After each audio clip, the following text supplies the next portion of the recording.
Bismillahirrahmanirrahim. Assalamualaikum warahmatullahi wabarakatuh.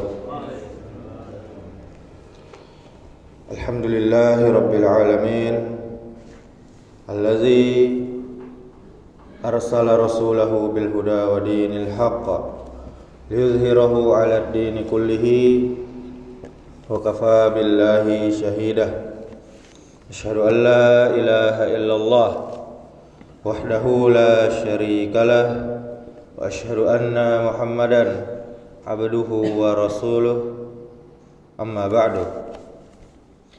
Alhamdulillah, kita bersyukur kepada Allah Subhanahu wa taala di pagi hari, di subuh hari yang penuh berkah ini, di bulan yang penuh berkah ini, kita masih diberikan nikmat oleh Allah Subhanahu wa taala, nikmat sehat, nikmat iman, nikmat Islam, sehingga kita masih bisa beribadah kepada Allah Subhanahu wa taala. Dan untuk itulah Allah menciptakan kita. Allah berfirman, "Wa ma khalaqtul jinna wal insa illa liya'budun." Tidak aku ciptakan jin dan manusia kecuali untuk beribadah kepadaku. Di dalam surah Az-Zariyat ayat 56. Kemudian salawat beserta salam semoga selalu tercurahkan untuk junjungan kita, yakni Nabi Muhammad sallallahu alaihi wasallam. Allahumma salli wa sallim wa barik ala Muhammadin wa ala alihi wa ashabihi ajma'in. Mudah-mudahan salawat kita bersambung kepada keluarga Nabi, kepada para sahabat Nabi, dan juga kepada umatnya yang mengikuti sunnahnya sampai hari kiamat. Dan mudah-mudahan dengan memperbanyak salawat, kita termasuk umatnya yang mendapatkan syafaat di yaumil akhir. Amin ya rabbal alamin. Kaum muslimin, kaum muslimat, jamaah salat subuh yang dimuliakan oleh Allah Subhanahu wa taala. Pada kesempatan yang berbahagia ini, kita akan bahas dengan singkat, dengan ringkas surah Al-Lail. Asbabun nuzul atau sebab turunnya surah Al-Lail secara umum tidak disebutkan secara rinci, secara eksplisit untuk seluruh ayatnya.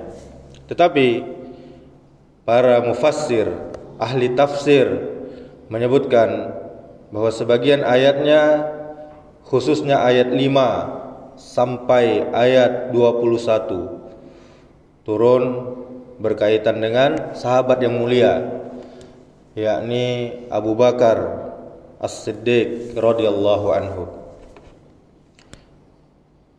Berkaitan dengan Abu Bakar As-Siddiq, menurut sebagian riwayat dari Ibnu Abi Hatim, Ibnu Sa'ad dan yang lainnya, ayat 5, fa amma man a'ta wattaqa. Kemudian yang ke-6, wa saddaqa bil husna. Kemudian ayat 7, fasanuyassiruhu lil yusra. Adapun orang yang memberikan hartanya dan bertakwa dan seterusnya, turun berkenaan dengan Abu Bakar karena beliau membebaskan seorang budak yang kita kenal sekarang dengan nama Bilal bin Rabbah. Beliau dulu disiksa oleh tuannya. Karena apa? Karena masuk ke dalam agama Islam. Abu Bakar menginfakkan hartanya tentunya dengan ikhlas, mengharap ridha Allah Subhanahu wa taala, tidak mengharapkan balasan dari siapapun. Kemudian diperkuat oleh ayat 19 sampai 20. Wa ma li ahadin 'indahu min ni'matin tujza illa batigha wajhi rabbihil a'la. Dan tidak ada seorang pun memberikan suatu nikmat kepadanya yang harus dibalasnya, melainkan karena mencari keridhaan Tuhannya yang maha tinggi. Ini menggambarkan keikhlasan dari seorang Abu Bakar radhiyallahu anhu yang tidak berbuat karena mengharapkan balas budi, tetapi hanya karena Allah Subhanahu wa taala. Kaum muslimin, kaum muslimat, jamaah salat subuh yang dimuliakan Allah Subhanahu wa taala. Surah Al-Lail secara umum menggambarkan dua jalan hidup manusia, yakni jalan kebaikan dan jalan keburukan. Sebagian ayat terutama 5 sampai 21 berhubungan dengan tadi keutamaan, kemuliaan dan amalan dari sahabat yang mulia Abu Bakar As-Siddiq. Meskipun tidak semua ayat memiliki asbabun nuzul yang rinci, kandungan surah ini mengandung pelajaran yang umum, yang global, yang menyeluruh tentang iman, amal dan balasan dari Allah Subhanahu wa taala. Berikut kita bacakan tafsir secara ringkas ayat per ayat berdasarkan penafsiran para ulama seperti Al-Imam Ibnu Katsir, Al-Jalalain, kemudian tafsir Muyassar. Surah Al-Lail artinya lail, malam. Surah ke-92 dalam mushaf Al-Qur'an. Jumlah ayatnya 21. Golongan surahnya surah Makkiyah, surah yang turun sebelum Nabi hijrah ke Madinah. Pada umumnya surah-surah Makkiyah, terutama yang terdapat dalam juz Amma, dibuka dengan sumpah. Sumpah dari Allah Subhanahu wa taala, karena pembicaraannya ditujukan kepada orang musyrikin Arab yang mengingkari hari kiamat, hari kebangkitan, hari pembalasan. Mereka mengingkarinya, dan juga mereka mengingkari Rasulullah sallallahu alaihi wasallam yang telah diutus oleh Allah, sehingga butuh adanya penguat atau penekanan di dalam penyampaian informasi. Dan di antara uslub bahasa Arab, salah satu cara untuk memberikan penekanan adalah dengan menggunakan sumpah. Orang-orang Arab dahulu, jika mereka ingin menekankan sesuatu, maka mereka mengawalinya dengan bersumpah. Sampai pun zaman sekarang, uslub tersebut tetap bertahan di tengah-tengah bangsa Arab. Hanya saja perbedaan antara sumpahnya Allah dengan sumpahnya manusia adalah Allah bebas bersumpah dengan nama apa saja, makhluk-makhluk apa saja yang Allah kehendaki. Adapun manusia, kita semuanya, maka tidak boleh seorang pun bersumpah kecuali dengan nama Allah. Wallahi, billahi, tallahi, itu yang boleh. Tidak boleh demi Allah, demi Rasulullah, tidak boleh. Demi Allah saja. Karena selain dengan nama Allah termasuk dengan kesyirikan. A'udzubillahi minasyaitonir rajim. Bismillahirrahmanirrahim. Wal laili idza yaghsha wan nahari idza tajalla wa ma khalaqaz zakara wal unsa. Allah bersumpah dengan malam saat menutupi kegelapannya, siang yang terang benderang, dan penciptaan laki-laki dan perempuan. Ini menunjukkan kekuasaan Allah Subhanahu wa taala dalam menciptakan hal yang berpasang-pasangan. Semuanya Allah ciptakan berpasang-pasangan, laki-laki, perempuan, siang dan malam, dan waktu yang silih berganti. Kemudian ayat yang keempat, inna sa'yakum lasyatta, usaha dan amal kalian sungguh berbeda-beda. Ada yang menuju kebaikan dan ada pula yang menuju keburukan.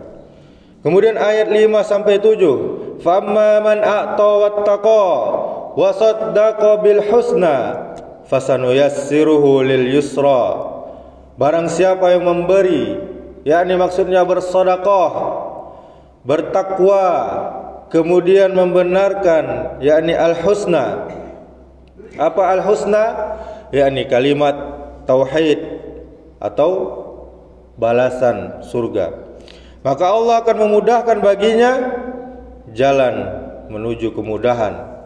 Apa itu jalan kemudahan? Jalan kebaikan dan jalan kebahagiaan akhirat. Kemudian ayat 8 sampai 10, wa amma man bakhila wastaghna wa kazzaba bil husna fasanuyassiruhu lil usra. Sebaliknya, orang yang bakhil, orang yang kikir, orang yang pelit, merasa tidak butuh kepada Allah Subhanahu wa taala, kemudian mereka mengingkari, mereka mendustakan al-husna, maka akan Allah mudahkan dia kepada kesulitan, yakni keburukan, kesesatan dan siksa atau neraka. Kemudian di ayat 11 sampai 13, wa ma yughni anhu maluhu idza taradda inna 'alaina lal huda wa inna lana lal akhirata wal ula. Harta mereka tidak akan berguna saat mereka binasa nanti, yakni mereka masuk ke dalam neraka. Tidak berguna lagi harta mereka. Kita tahu di dunia, orang yang sudah masuk penjara, sudah dihukumi terdakwa, masih bisa menyogok para hakim. Tapi di neraka, di akhirat, tidak ada gunanya harta mereka. Petunjuk adalah milik Allah semata-mata. Allah yang memberi siapa saja petunjuk bagi yang Dia kehendaki. Allah lah pemilik dunia dan Allah lah pemilik akhirat. Kemudian ayat 14, fa anzartukum naron talazza la yaslaha illal ashqa alladzi kazzaba wa tawalla. Allah memberi peringatan tentang neraka. Tentunya kita tahu neraka menyala-nyala. Hanya orang yang paling celaka yang akan masuk ke dalam neraka tersebut, yaitu orang yang mendustakan kebenaran. Sudah datang kebenaran kepada dia, tapi dia mendustakannya. Dia tidak percaya dan dia berpaling dari iman. Ayat 17 sampai 21. Wa sayujannabuhal atqa alladzi yu'ti malahu yatazakka wa ma li ahadin 'indahu min ni'matin tujza illa batigha wajhi rabbihil a'la wa la sawfa yarda. Orang yang paling bertakwa pasti akan Allah jauhkan dari neraka. Yaitu siapa orang yang bertakwa? Yaitu orang yang memberikan hartanya. Untuk apa dia berikan hartanya? Untuk menyucikan jiwanya, dirinya, bukan karena ingin balasan dari manusia, tetapi hanya mengharap wajah Allah, ridha Allah Subhanahu wa taala. Allah ridha kepadanya, itu saja yang dia ingin harapkan. Dan Allah Subhanahu wa taala akan membuatnya juga ridha. Allah akan membuatnya bahagia nanti di akhirat. Kaum muslimin, kaum muslimat, jamaah subuh yang dimuliakan Allah Subhanahu wa taala.